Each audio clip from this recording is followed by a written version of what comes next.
Hi there, Crafty Kristen with you once again. I hope you're ready for some creative fun with another farming parable. Now this week we're talking about Jesus' story of the weeds and the seeds, or the wheat and the tares, or whatever you would like to call it. And this lends itself to some fun seedy type crafts if you prefer. We did a few of those recently in the parable of the soil. And so today we're going to do something a little bit different. We have crafts that are more focused on the idea that we are not the ones to judge, that God judges men's hearts. And we can't always tell by looking at the outside of things what people or things are like on the inside.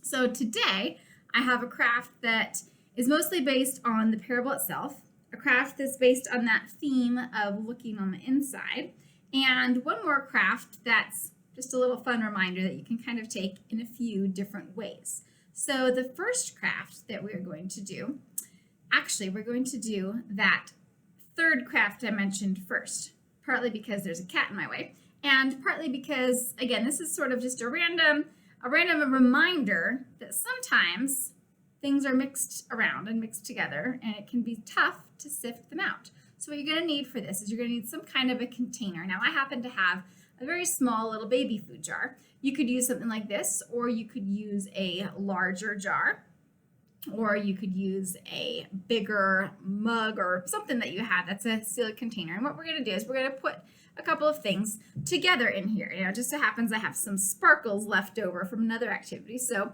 sparkles or glitter can be one of your items. And then, because we're talking about things being sown, and we're talking about wheat, we're going to put some flour in here. So I have some flour. So we're going to add just a little bit of flour. And then we're going to add, if you've got seeds, you can add seeds. Or if you want to make this into a functional kind of a craft, you might make yourself a little trail mix and mix up some edible things around. Or you could even make a cookie mix in a jar. Or you could just make this fun little decoration to remind you of the story. So we're going to add to the seeds some oats here. And we're just going to pour in a little bit of oats. These happen to be the quick kind. You can use the old-fashioned as well. And then we're going to seal it up and shake it up. And you could put other things in here as well, of course. You could put salt. You could put chocolate chips. You could put whatever. And then we're going to seal it up. And we're going to kind of shake it around to show that, hey, we've got oats, and we've got seeds, and we've got flour, and we've got glitter, and it kind of all mixes together, and it can be hard to sift and separate. Just like sometimes things in our lives get mixed together, and God is the one who can sift and separate them out. So you can add to this some decoration. You can throw some little stickers on there. You can put a pipe cleaner around it and add like a verse caption to this so that you remember why you have this random jar of flour and oats mixed together. Or you can just have this as the handle and you can hang it up somewhere. Again, kind of random, kind of fun, kind of oddly creative. So that is craft number half, because you can take that in a variety of directions. Now, the next craft that we're going to do has to do with the parable itself. And we're going to make a little plate of weeds and wheat. So here's how we're going to do that. You will need a plate, a hole punch, glue, and likely also tape, some scissors likely, maybe some markers to decorate, and yarn. So what we're going to do here is we're going to start off by adding some decoration to our plate. So you can write some sort of you can write the verse, you can write the caption, you can write something like weeds among the wheat, or growing and picking, or whatever you'd like to write to remind you of what this is representing. And then, did I mention that you need toothpicks? You need some toothpicks. So what you're going to do is you're going to I actually recommend first punching your holes because we're going to do a little sewing activity. This is great for fine motor development if you've got younger ones at home, as a matter of fact. So we're going to punch the holes, and also, depending on the age of your audience, the students can punch the holes, or you can help them punch their holes. And you can go a couple of inches apart, you can go farther, you can go closer together, kind of depends how you want things to go. And then, once you've got your lovely holes punched, now we're going to attach. These are going to be our weeds. So the toothpicks are going to be our weeds. So you can take out several toothpicks, and you can have the whole toothpick. You can put the toothpick in half. If you have a styrofoam plate, you could perhaps even poke your toothpick into the plate. Be very careful not to poke yourself, of course. And then we can use either glue and or tape for this. So if you are patient, or if you have really fat toothpicks, you might be able to use glue. You might even want to use both as reinforcements. So you can glue down some of your toothpicks here, but you are likely going to need some tape to make sure that they stick to your plate. So you're going to glue down or tape down your lovely weed friends here. Now, do these look like weeds? Not exactly, but these are pokey things. And what we're going to put around the pokey things is soft things. And sometimes they get all mingled in together, as in the parable. And of course, they didn't pluck the weeds out right away. They waited until they were grown, according to the parable. So we've got our weeds taped down here. Now we're going to do some threading, some sewing, if you will, with our yarn. So we will grab a nice long piece of yarn. And of course, if you prefer, you could use pipe cleaners, you could use a different color, you could use string or ribbon or whatever you'd like to use for your stringiness. And then we're going to thread this together. So again, depending on the ages of your kids and their abilities and what you would like to do, they may need extra or less help.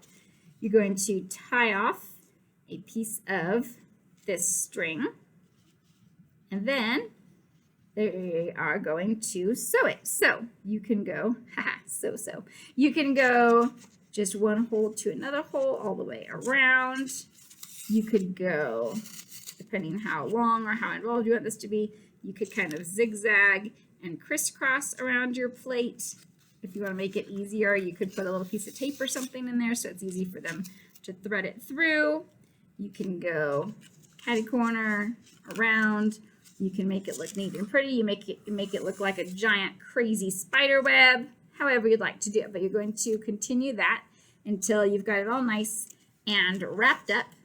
And then you've got your little weeds among the plate. In fact, you could even go multiple times in the same hole if you'd like, however you want to do it. So there you go. There you've got, you can leave a little extra, and you can have some extra string here to hang this up and remind yourself of what you learned in your parable lesson. So there we go. There's craft number 2, or craft number 1.5, whatever it is. So final craft, you're going to need some paper. We're going to make a matching game. So the idea here is that we don't always know what's underneath or what's in man's hearts. Only God the Father knows what's inside of our hearts. So we are going to make ourselves a little matching game that you can play with your friends. So you're going to start with a piece of paper, a couple pieces of paper actually, and you're going to cut some small hearts out of one of your pieces of paper. You can make this multiple colors, or if you want it more of a challenge, you can make your hearts all the same color. That will make it kind of a little more fun and exciting and challenging.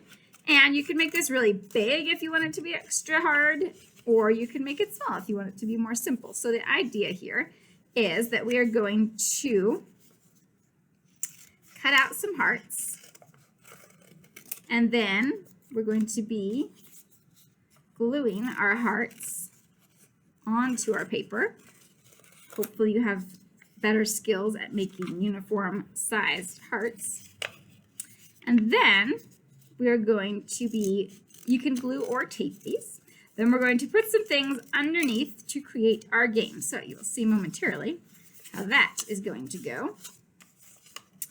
And once again, the idea is that we don't always know what's underneath someone's behavior. And this can also go as a lesson of, hey, sometimes people might act a certain way and you don't always know why. And we're not the ones to judge why people act or say certain things. So here we go. We've got our hearts. We've got our paper. Now you're going to line these up and pin them down in a sense. You can put, evidently, I miscounted. You can put stickers underneath it to keep it simple, or you can draw some little pictures underneath it, or you can have your cat walk across it. So again, you can tape or you can tape or glue these down, and then underneath, just make sure you don't tape or glue it all the way down because you want to be able to lift it up so that you can see what's underneath. So I recommend doing this taping part first, even if you're drawing pictures, because then you know how large of a space you need to have under it. So you can attach a label, of course, and then underneath each of these hearts you can draw or you can put a sticker. Now here's the thing, you want to have matches here. So obviously this is going to kind of be a cat's game because I only have 9 of them. So hey, maybe you want to make it 3 and 3, or you want to add one more, or you want to have a free bonus zone. I don't know. But you want to put, if you're putting stickers, you want them to be able to match. So maybe I put Mr. Robot face here, and maybe I put another Mr. Robot face over here. And maybe I put Mr. Pink Star here, and I put another Mr. Pink Star over here. So then when you're playing this game with someone, you take turns and you lift up the flap to see what's underneath, and you try and find a match to have the same little heart guy underneath. And obviously you can make this a lot more elaborate. You can put a lot more hearts, but it's not only a memory guessing game, but the idea is sometimes it takes time to learn and understand what's behind or beneath or under something, and sometimes we can't know and we can't guess. So you have your random decoration semi-functional, you have your reminder of what the parable was, and you have your reminder of what the parable was all about. So, did these look fun?